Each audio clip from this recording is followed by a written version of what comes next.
की आर्या काय येऊन नंतर त्या दोघांसोबत भांडत होती, तिच्या तोंडाच्या पुढेच येऊन उभा राहायची. घरामध्ये 2 ग्रुप पडलेले आहेत, ते निकीवर चिडू शकतात. तिघांच्या हातातच काठी येणार आहे. नमस्कार मित्रांनो, आजचा बिग बॉसचा एपिसोड तुम्ही पाहिलाच असेल.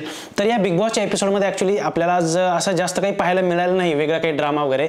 जे काही ड्रामा होता तो फक्त याच्या रिलेटेडच होता, नॉमिनेशन टास्कच्या रिलेटेड. आणि त्याच्यामध्ये काही गोष्टी झालेल्या आहेत. आपल्याला हे दिसतंय की या नॉमिनेशन टास्कमध्ये घरामध्ये 2 ग्रुप पडलेले आहेत. एक ग्रुप तर नक्की पडलेला आहे. दुसऱ्या ग्रुपचं बोलायचं झालं तर आता जे काही राहिलेले सदस्य आहेत ते आता दुसऱ्या ग्रुपमध्ये जॉईन करतील. मे बी जे कोणी या पहिल्या ग्रुपमध्ये नाही ते दुसऱ्या ग्रुपमध्ये जातील.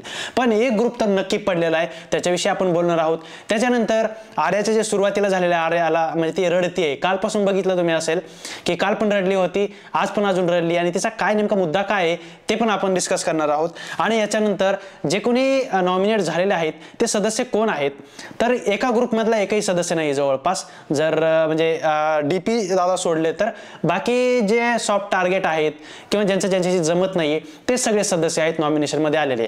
आणि जवळपास जे काही झालेलं आहे, ज्याच्या पण हातात काटे आलेले म्हणतात ना, ते ज्याच्या हातात काठी तोच राजा टाईपमधून तसं झालेलं आहे याच्यामध्ये. आणि काठी एकाच राजाने उचलली, त्याच्यामुळे हे साहजिकच होतं की आपल्याला पण लगेच कळून आलं होतं की कोणाला हे नॉमिनेशनमध्ये टाकणार आहेत आणि कोणाला नाही टाकणार आहेत. हे तर होतं सगळं. तर आता सुरुवातपासून आपण स्टार्ट करूयात की पहिल्यांदा सुरुवातीला तर आर्या आणि निकीचं डिस्कशन चालू असतं आरबाज बद्दल. तिचं असं म्हणणं असतं की आरबाज बद्दल तो जास्त बोलते, म्हणजे बसते त्याच्यासोबत, तुमचं काही म्हणजे असंच आहे वगैरे हे ते. त्यामुळे समजा कधी नॉमिनेशनमध्ये काय आलं तर एक असं तिचं म्हणणं आहे की तुमचं असं नाही आहे ना की म्हणजे ग्रुप आहे तो जर समोर आला तर मला काहीतरी होईल तुमच्यामुळे, मी नॉमिनेशनमध्ये, अशा टाईपमधून तिचं थोडंसं बोलणं होतं. आणि ते म्हणजे डिस्कस करत असताना तिथं अभिजित सावंत सर आले आणि त्यांच्या डिस्कशनमध्ये ते पण म्हणतात की हा ठीक आहे, असं आहे तसं आहे, कालचं जे होतं ते पण ते बोलतात तिथं, मी असं नव्हतं बोललो होतो, माझं एक जेन्युअनली माझं एक्सपिरियन्स आहे त्या हिशोबाने मी बोललो होतो, फक्त तुला राग यायची गरज नव्हती त्याच्यामध्ये. आणि त्यावेळेस निकी काय म्हणते, हा चाइल्डिश आहे, ही थोडी बालिश आहे. आणि मला पण जर बालिश कोणी म्हणलं तरी मला काही वाटणार नाही, पण तिला अजून राग येतो की मला बालिश का बोलली ही. म्हणजे छोट्या छोट्या गोष्टीवर तिला म्हणजे राग यायला लागलेला आहे. त्या दिवशी मी बोललोच तुम्हाला की अभिजित सावंत सरांचा असा काही उद्देश नव्हता तिला हर्ट करायचा किंवा काय बोलायचा. त्यांचा एक्सपिरियन्स होता, नवरा बायकोचं काय असतं काही नाही ते लग्न झाल्यावर कळतं. हा ठीक आहे, तुम्ही बघून तुम्हाला कळत असेल काही गोष्टी, पण लग्न झाल्यानंतर काही गोष्टी कळतात, असं त्यांचं म्हणणं होतं. त्यामुळे तिथे राग यायची गरज नव्हती आणि रडायची गरज नव्हती. पण आज बघितलं तर चाइल्डिश म्हणल्यामुळे पण ती रडायला लागली. म्हणजे असं आहे की जी आर्या आहे तिला थोडंसं जरी असं काही वाटलं की माझ्याविषयी काहीतरी बोललं जातंय किंवा मला काहीतरी असंच म्हणजे बोलता बोलता हर्ट झालं तिला थोडंफार, तरी ती रडायला लागते. त्यामुळे असं काही वाटत नाही कुठं की आर्याला कोणी जाणून बुजून टार्गेट करतंय किंवा काही करतंय. तिला फक्त असं आहे की ती हर्ट होते लवकर. छोटासाही काय बोलले, जरी चाइल्डिश बोलले तरी तिला हर्ट होतं आणि त्याच्यामुळे ती रडायला लागली. त्याच्यानंतर अभिजित सर येऊन तिला सॉरी देखील म्हणतात. त्याच्यानंतर निकी पण तिला म्हणते सॉरी जर तुला वाईट वाटलं असेल मी असं बोलले म्हणून. तर असं कुठेतरी वाटतंय की आर्याला प्रत्येक गोष्ट खटकते. जर तिच्याविषयी थोडं कोणी काही बोललं किंवा असं नॉर्मल वेमध्ये किंवा असं मजाकमध्ये जरी बोललं तिच्याशी तरी तिला राग येतोय जवळपास. म्हणजे हे इथं स्पष्ट झालेलं आहे. त्याच्यानंतर येतो आता नॉमिनेशन टास्क. आणि नॉमिनेशन टास्कमध्ये असं आहे की तुम्हाला काय करायचं आहे, जी काठी दिलेली आहे ती उचलायची आहे. ज्याच्या हातात काठी येईल तो 3 जे सदस्य आहेत त्याच्यापैकी एकाला नॉमिनेट करणार आहे, कारण देऊन मस्तपैकी कारण द्यायचं आहे आणि नॉमिनेशनमध्ये टाकायचं आहे. त्यावेळेस कळलं होतं की काठी कोण उचलणार आहे. त्यामध्ये हट्टे कट्टे 2 आहेत, वैभव आणि अरबाज, आणि तिसरी निकी आहे जी जास्त म्हणजे चंचल आहे. या तिघांपैकी जास्त करून या तिघांच्या हातातच काठी येणार आहे. आणि झालंही तसंच शेवटी. सगळ्यात पहिल्यांदा आता नॉमिनेशन टास्कमध्ये कोण आलं, सगळ्यात पहिल्यांदा तर अंकिता, निकी आणि अभिजित सर हे जे 3 जण आहेत ते त्याच्यामध्ये आले. नॉमिनेशनच्या पहिल्या टास्कची जी फेरी होती त्याच्यामध्ये आले. त्यावेळेस हे बघा, निखिल दामले त्यांना बोलला होता सुरुवातीला नेमकं म्हणजे टास्क आहे काय तो समजावून सांगायला लागला तिघांना. पण अंकिताची उर्मट गेली तिथं की आम्हाला माहिती आहे, नको सांगू आम्हाला. त्यावेळेस निखिल काय बोलला की ठीक आहे, मी बाकीच्या दोघांना सांगतोय, तुला जर माहिती असेल तर ठीक आहे. तर ते झालं तिथं. आणि त्याच्यानंतर ज्यावेळेस तो टास्क सुरू झाला त्यावेळेस अरबाजने ती काठी उचलली आणि डायरेक्ट त्याने काय केलं, जे अंकिता आहे तिला नॉमिनेट केलं. तिथं निक्की जी आहे मध्ये आली, त्यांचं म्हणजे जे बोलणं आहे अंकिताचं तिचं काय पटत नाही जास्त, त्यामुळे निक्की काय करायची, मध्ये मध्ये काही बोलायची करायची ते होतं. त्याच्यानंतर अंकिताला नॉमिनेशनमध्ये केल्यानंतर अरबाजने काय केलं की जान्हवीला ती जे मशाला आहे ती जान्हवीला दिली आणि तिनं देखील नंतर अंकितालाच हे केलं, नॉमिनेट केलं. ठीक आहे, इथं प्रॉपर 2 जण जे पण नॉमिनेट होतील पहिल्यांदा ते नॉमिनेशनमध्ये जाणार होते. इथं अंकिता नॉमिनेशनमध्ये आली. त्याच्यानंतर आता काय झालं, याच्यामध्ये आर्या, योगिता आणि जान्हवी हे तिघ जण जे आहेत ते नॉमिनेशन मध्ये आले, म्हणजे हे तिघ जण आले पुढे. आता याच्यामध्ये होतं काय की निक्की जी आहे ती अंकिताला सारखं सारखं अडवत असते, ती तिच्या पुढे येत असते आणि इरिटेट करत असते. आता ऍक्च्युली म्हणायला गेलं तर हा एक गेम प्लॅन आहे आणि निक्की एवढे सगळे म्हणजे बिग बॉस करून आली, तिला माहिती आहे काय करायचं काय नाही करायचं. आणि अंकिता नवीन आहे, मात्र वाटतही नाही तिने बिग बॉस पाहिला असेल. ती येणार, तिच्या पुढे येणार, तिला अडवणार करणार, या सगळ्या गोष्टी होणार. पण ज्या पद्धतीनं ती निक्की करत होती ती खूपच इरिटेटिंग होतं. एका नॉर्मल माणसाला म्हणजे मराठी माणसाला अशा गोष्टी जास्त आवडत नाहीत. तरी ठीक आहे, तो एक गेमचा प्लॅन आहे निक्कीचा, तिला पुढे येऊ द्यायचं नाहीये. पण ज्या पद्धतीने ती अंकिताला इरिटेट करत होती, ती पुढे येऊच देत नव्हती, तिला तिच्या तोंडाच्या पुढेच येऊन उभा राहायची, तिला पुढे येऊ देत नव्हती. ती पार जी लाईन होती त्याच्या पण आतमध्ये येऊन उभा राहायची, पण ती अंकिताच्या पुढेच येऊन उभा राहायची. मग ती अंकिता तिला साईडला हो, इकडे जायची तिकडे जायची, तरी पण ती तिच्या मागच जायची. त्यामुळे असं कुठेतरी वाटत होतं की यार ती खूप जास्त निक्की इरिटेट करते कोणाला तर अंकिताला, त्यामुळे ती रडायला लागते. पण हा गेम प्लॅन आहे हे देखील समजून घेतलं पाहिजे. निक्कीचा हा गेम प्लॅन आहे आणि तिला हे समजायला पाहिजे की हा गेम प्लॅनचा एक पार्ट आहे आणि ती जाऊन तिथे रडायला लागते.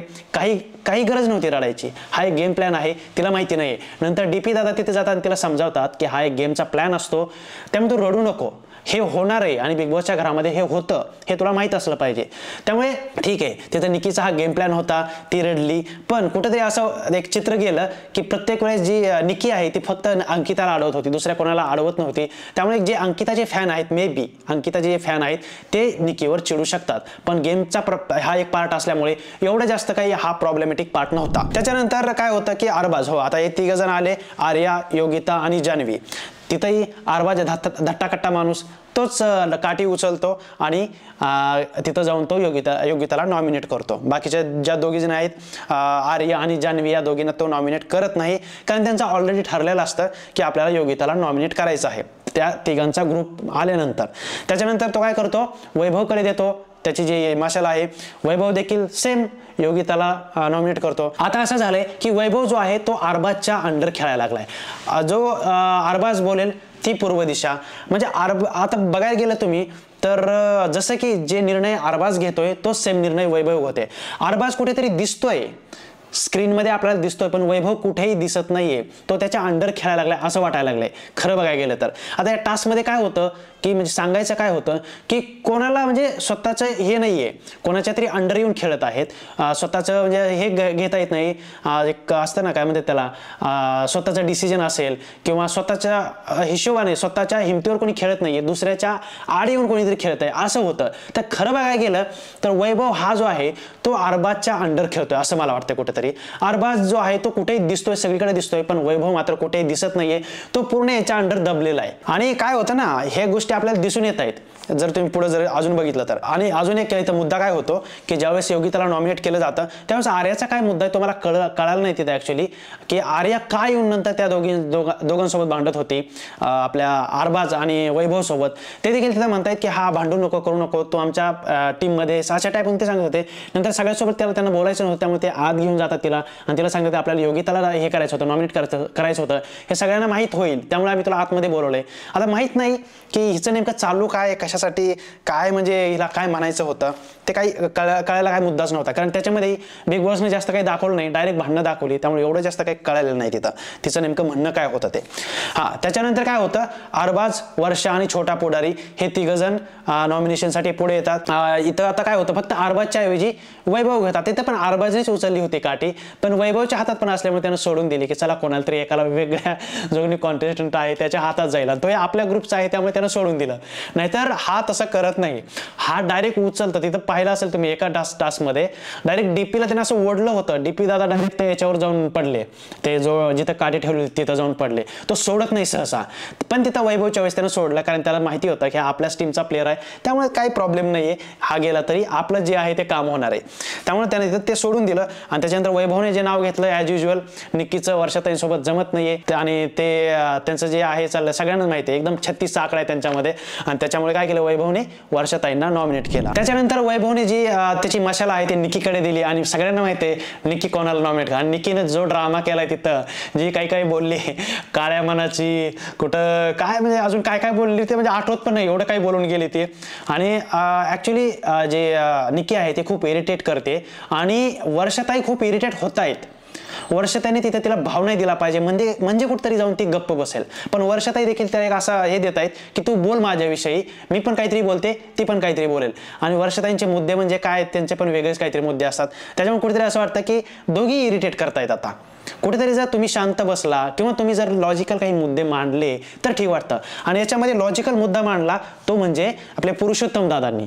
ते मी सांगतो तुम्हाला पुढं काय झालं काय नाही, ते कसं झालं काय झालं. त्याच्यानंतर काय होतं, निक्की जी आहे ती वर्षाताईंना नॉमिनेट करते. तिथं त्यांचा पण ड्रामा होतो, खूप वेळ ते चालतं तिथं.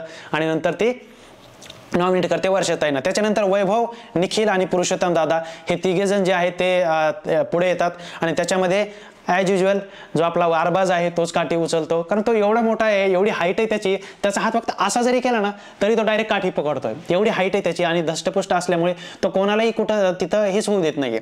त्यावेळेस तिथं अजून याने आपल्या जे अभिजित सावंत सर आहेत त्यांनी पण काठी उचलली होती एकदा, पण त्यांच्या पण हातातून त्याने हिसकावून घेतली. म्हणजे ज्याच्या हातात काठी येईल ते देखील त्याच्या हातात काठी राहत नाही, तिथून तो आरबाज हिसकावून घेतोय. म्हणजे जी ताकद आहे त्याचा तो जास्त यूज करतोय. त्याच्यामुळे प्रत्येक वेळी जी आहे ती काठी याच्या हातात, आरबाजच्या हातात गेलेली आहे. आता इथं काय होतं, आरबाज जो आहे, इथं सगळ्यात मोठा प्रॉब्लेम झालेला आहे आता, की आरबाज जो आहे तो काय करतो, वैभवला काही विचारत नाही, कारण वैभव तर त्याच्या ग्रुपमधला आहे, त्याच्या अंडर आहे, त्यामुळे त्याला माहिती आहे तो आपल्याला साथ देणार आहे. पण निखिलविषयी त्याचं थोडंसं जरा कन्फ्युजन आहे की हा काय करेल काय नाही. त्यामुळे तो काय करतो, एक स्मार्ट गेम खेळतो की निखिलला विचारतो की तू मला कसा मदत करणार आहे किंवा मी तुला का नॉमिनेट करू नये हे सांग मला तू, मग मी पुढचं बघतो काय करायचं काय नाही. आणि तो फक्त काय करतो, निखिललाच विचारतो. निखिल उत्तर देतो की ठीक आहे, तू जर नॉमिनेशनमध्ये आला किंवा तुझ्या गेममध्ये मी असेल तर मी तुला फुल सपोर्ट करणार आहे, कारण तू आहे तेवढा डिझर्विंग आहे. आणि तो तेच बोलणार होता, कारण त्याला नॉमिनेशन पासून वाचायचे. पण त्याने त्यावेळेस पुरुषोत्तम दादाला विचारलं नाही, त्यानं फक्त आपले जे निखिल आहे त्यालाच विचारलं. आणि ठीक होतं की निखिलला विचारलं, त्यानं याच्यासाठीच विचारलं की त्याचं कन्फ्युजन होतं की करेल की नाही. आणि तो प्रायोरिटी पहिल्यांदा निखिललाच देणार होता, पुरुषोत्तम दादाला देणार नव्हता, कारण त्याला वैभवविषयी तर पूर्ण कॉन्फिडन्स आहे, तो काही करणार नाही आपल्याविषयी, आपल्या याच्यामध्येच राहणार तो. पण थोडंसं जो आपला निखिल आहे त्याच्याविषयी होतं त्याचं काहीतरी कन्फ्युजन वगैरे, त्यानं तिथं क्लिअर केलं. आणि त्याने तिथं पुरुषोत्तम दादाला काहीच विचारलं नाही, डायरेक्ट म्हणला या सर इकडे. आणि त्याच्यानंतर त्याने मग त्यावेळेस पुरुषोत्तम दादा देखील पहिल्यांदा काही जास्त बोलत नाहीत बिग बॉसच्या घरामध्ये. ज्यावेळेस त्यांच्यावर एखादी वेळ आली त्यावेळेस ते बोलले, आणि त्यावेळेस एवढे लॉजिकली बोलले की तू फक्त निखिललाच का विचारलं, मला का विचारलं नाही. मी सांगू शकलो असतो की मी का तुला हे नॉमिनेट करणार किंवा मी कसा तुला सपोर्ट करेल हे मी सांगितलं असतं. पण त्यावेळेस काय होतं, हा ठीक आहे, थोडं त्यांचं बोलाबोली होती. आणि त्याच्यामध्ये काय होतं की अरबाज काय नंतर म्हणतो की मी दोघांना पण विचारलं होतं, असं झालं नव्हतं. अरबाजने फक्त निखिलला विचारलं होतं, निखिलने त्याच्यावर सॅटिस्फाईंग असं उत्तर दिलं, त्यामुळे त्याने सोडून दिलं आणि डायरेक्ट काय म्हणला, पुरुषोत्तम दादा या तुम्ही पुढे. आणि त्यांच्यावर तो डाग टाकणार होता आणि त्याने टाकला, तिथं काही प्रॉब्लेम नाही. पण त्याने पुरुषोत्तम दादाला काही विचारलं नाही. आणि तो नंतर काय बोलला की मी विचारलं होतं, दोघांनाही विचारलं होतं. हा जो मुद्दा आहे तो कुठेतरी पटला नाही मला. त्याचं असं होतं की खोटं बोलल्यासारखं होतं तिथं. ठीक आहे, तुला नॉमिनेट करायचं ना, डायरेक्ट सांगून नॉमिनेट कर. मला करायचं होतं तुम्हाला नॉमिनेट, मी केलं. मला फक्त निखिलविषयी थोडंसं कन्फ्युजन होतं, त्यामुळे मी त्याला विचारलं. बाकी तुमच्याविषयी मला काही विचारायचं नव्हतं, मला माहीत होतं की मला तुम्हालाच करायचं आहे, तर ते केलं. असं म्हणण्यापेक्षा, असं म्हणण्याच्या ऐवजी त्यानं काय केलं, असं म्हणलं की मी तुम्हाला दोघांना विचारलं होतं पण तुम्ही काही सांगितलं नाही, तुम्ही डायरेक्ट तिकडे आले. पण हे कुठेतरी खोटी पण जी गोष्ट आहे ना, जशी खोटेपणा, ते पण याच्यामध्ये आरबाजमध्ये दिसून आला. ठीक आहे, तुम्ही साम दाम दंड भेद होतं, त्या गोष्टी होत्यात, चालतं. पण जर एखाद्या वेळेस तुम्ही खोटं बोलून जर पुढे येत असाल तर जनतेला किंवा प्रेक्षकांना, बघणाऱ्या प्रेक्षकांना ते आवडत नाही. आणि पुरुषोत्तम दादांनी तिथं मस्तपैकी जे काढून घ्यायचं होतं आरबाज करून, एखादी खोटी गोष्ट कशी आपण बोलतो तसं एक त्याला रिप्रेझेंट केलं की हा खोटं बोलू शकतो किंवा हा खोटं बोलतो, हे त्याच्याकडून काढून घेतलं त्यानं की याच्याकडून होऊ शकतं त्या गोष्टी. आणि निक्की आणि आरबाज काही करू शकतात. जर आरबाज विषयी तर झालंच, निक्की तर माहिती आपण काय काय करतो, तिच्याविषयी तर काही बोलायचीच गोष्ट नाही. ठीक आहे, तिथं पुरुषोत्तम दादाला दोघांनाही नॉमिनेट केलं, आरबाजने आणि त्याच्यानंतर आर्याने पण नॉमिनेट केलं, कारण आरबाज नंतर जे हे आपली मशाल आहे ती आर्याकडे दिली होती. आणि ती पण सेम त्यांनी तिथून हिला वाचवलं होतं नॉमिनेशनमधून, त्यामुळे तिने जे आरबाजने नाव घेतलं तेच तिने पण तिथं नाव घेतलं पुरुषोत्तम दादाचं, आणि झालं. पण पुरुषोत्तम दादा आर्याविषयी काही बोलले नाही तिथं, कारण त्यांना काही बोलण्यासारखं वाटलं नाही, तिथं का बोलले नाही ते मला कळलं नाही. यांना पण बोलले तर त्याला पण बोलायला पाहिजे, दोघांना पण बोलायला पाहिजे होतं. हे म्हणायला पाहिजे होतं की त्याने मला नॉमिनेट केलं म्हणून तू पण मला नॉमिनेट करतेस का, असं विचारायला पाहिजे होतं. पण तसं त्यांनी काही तिथे विचारलं नाही, फक्त ते अरबाजला नडले. पण तिथं आर्याला सुद्धा त्यांनी बोलायला पाहिजे होतं. म्हणजे कुठेतरी काहीतरी झालं असतं, एखाद्या वेळेस मन बदललं असतं. मन तर बदलत नाही, पण मे बी होऊ शकलं असतं काही. आर्याने विचार केला असता, जसा अरबाज अजिबात करत नाही, आर्याने विचार थोडाफार केला असता. ठीक आहे. त्याच्यानंतर सगळ्यात लास्टची जोडी होती, जोडी नाही 4 जण आले होते याच्यामध्ये राहिलेले. इरिना, डीपी दादा, पॅडी दादा आणि सूरज, हे 4 जण होते. आणि याच्यामध्ये आता नॉमिनेशनमध्ये म्हणजे 5 जणांनी म्हणजे 5 जणांनी इथं आले होते आणि 5 जणांनी मशाल फिरवली त्यांच्यावरती. अरबाज आला, अरबाजने तिथं काठी उचलली होती, त्यांनी पॅडी दादांना नॉमिनेट केलं तिथं सगळ्यात पहिल्यांदा. तर त्याच्यानंतर वैभव आला, वैभवने सूरजला नॉमिनेट केलं. आणि हो, म्हणजे त्याने काही डिसिजन चेंज केलेलं नाही. तसं तर त्यानं अगोदर पण सूरजला नॉमिनेट केलं होतं, यावेळेस पण सूरजला नॉमिनेट केलं. आणि कारणही त्यानं ठीक दिलं की याला गेम समजलेलं नाही अजून आणि याला डिसिजन पण घेता येत नाही. ठीक आहे, सूरज त्यामुळे याच्यामध्ये आलाय. आणि खरं बोलायला गेलं तर तिथं निक्की सूरजच्या सपोर्टमध्ये आली की मी जर असते तर मी सूरजला नॉमिनेट केलं नसतं, असं डायरेक्ट ती बोलली. आणि मे बी थोडा निक्कीचा सॉफ्ट कॉर्नर असेल सूरजसाठी. त्याच्यानंतर निक्की येते, निक्की डायरेक्ट डीपी दादांना नॉमिनेट करते. आता डीपीला कशामुळे नॉमिनेट केलं ते मला कळायला नाही, कारण डीपी दादा प्रत्येक वेळेस स्टँड पण घेतात, प्रत्येक वेळेस बोलतात पण, आणि त्यांच्या घरामध्ये चांगलं इन्व्हॉल्वमेंट पण आहे. त्याच्यानंतर जान्हवी येते, जान्हवी देखील सूरजचं नाव घेते. आणि त्याच्यानंतर छोटा पोडारी येतं, आणि छोटा पोडारीचं तर रिझन वेगळंच होतं काहीतरी. म्हणजे ते सूरजसारखं त्याचं पण काहीतरी जमलिंग व्हायला लागले की त्याला कळत नाही की नेमके आपण काय करतोय काय नाही करतोय, म्हणजे कशासाठी आपण नाव घ्यायचंय कशासाठी नाही. त्यानं पण तिथं डीपी दादांचं नाव, आता छोटा पोडारी जो आहे तो पण या ग्रुपमध्ये आलेला आहे ॲक्च्युली. कोणत्या? अरबाजच्या ग्रुपमध्ये. त्यामुळे तो जे अरबाज बोलेल त्या टाईपमधून इन्फ्लुएन्स होते.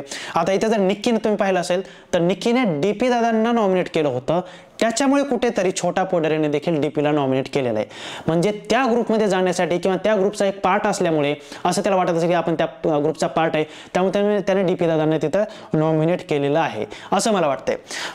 तर मित्रांनो, असं मला हे पूर्ण जे बिग बॉस आत्ताच आपण पाहिलं आजचा एपिसोड, तर त्याच्यावर कुठेतरी असं वाटतंय की घरामध्ये एक ग्रुप तर नक्की पडलेला आहे, वैभव, अरबाज, निक्की. आणि बाकीचे जे हे कोणी छोटे मोठे आहेत म्हणजे सपोर्ट करणारे, जसे की जान्हवी असेल, आर्या असेल, छोटा पुढारी असेल, अजून कोणी त्या ग्रुपमध्ये may be Abhijit Sawant sir देखील येत असतील आणि डीपी देखील येत असेल. पण ग्रुप कुठेतरी पडलेला आहे यांचा. आणि तुम्ही जर पाहिलं तर आपल्या 3ऱ्या सीझनमध्ये मे बी असंच काहीतरी झालं होतं. एक मोठा ग्रुप पडला होता, जयचा, मीराचा, त्यांचा खूप मोठा ग्रुप होता. त्यांना असं वाटायचं की आता आपल्या विरोधात कोणी जाऊ शकत नाही, पण शेवटी सगळं हातात असतं ते पब्लिकच्या. कोणाला वोट करायचं, कोणाला घराबाहेर काढायचं हे पब्लिकच्या हातात असतं, हे यांनाही माहीत नाही आहे. त्यामुळे कुठेतरी असं आहे की थोडंसं इमोशनल जी गोष्ट होते किंवा जो थोडासा एक असतं ना की सपोर्ट जो आहे तो यांना मिळणार आहे आता, ज्यांच्याकडं जास्त सपोर्ट नाही किंवा जे नॉमिनेशनमध्ये गेलेले आहेत. त्यामुळे असं कुठेतरी वाटतंय की यावेळेस तर बिग बॉस कोणाला बाहेर काढणार नाहीत, पण पब्लिकचा जो सपोर्ट आहे तो बाकीचे जे कोणी नॉमिनेट झालेले सदस्य आहेत त्यांच्याकडे जास्त राहील. कारण निक्कीची उर्मटगिरी, अरबाजचे जे काही चालू आहे घरामध्ये एकदम दादागिरी, तो कोणाला काही जमू देत नाहीये. वैभव तर पूर्ण बोजलेला आहे, तो याच्या खाली काही बोलतच नाहीये. हां, ज्यावेळेस काही टास्क वगैरे येईल त्यावेळेस तो खेळेल इथून पुढे. पण या दोघांना जर अपोजिट टीममध्ये टाकलं, वैभवला आणि आपल्या अरबाजला, तर कुठेतरी काहीतरी वेगळं पाहायला मिळेल आपल्याला. पण जोपर्यंत हे एका ग्रुपमध्ये असतील किंवा एका टीममध्ये असतील तोपर्यंत त्याच्यामध्ये काही आपल्याला पाहायला मिळणार नाही. त्यामुळे लवकरात लवकर आपल्याला या दोघांमध्ये दोघं जण जे आहेत ते वेगळ्या ग्रुपमध्ये पाहायला मिळतील, किंवा पाहायला जर मिळाले तर बेस्ट होईल. मग जरा कुठेतरी एक टफ कॉम्पिटिशन होईल आणि अरबाज जो आहे त्याला टफ कॉम्पिटिशन म्हणून वैभव देखील रणांगणामध्ये उतरेल असं मला तरी वाटतंय. आता पुढच्या गेममध्ये होईलच ते असं वाटतंय. तर मित्रांनो, आजचा जो एपिसोड आहे, जे नॉमिनेशनमध्ये आलेले आहेत ते सांगायचं राहिलं खरं, कोण कोण नॉमिनेशनमध्ये आले फायनली.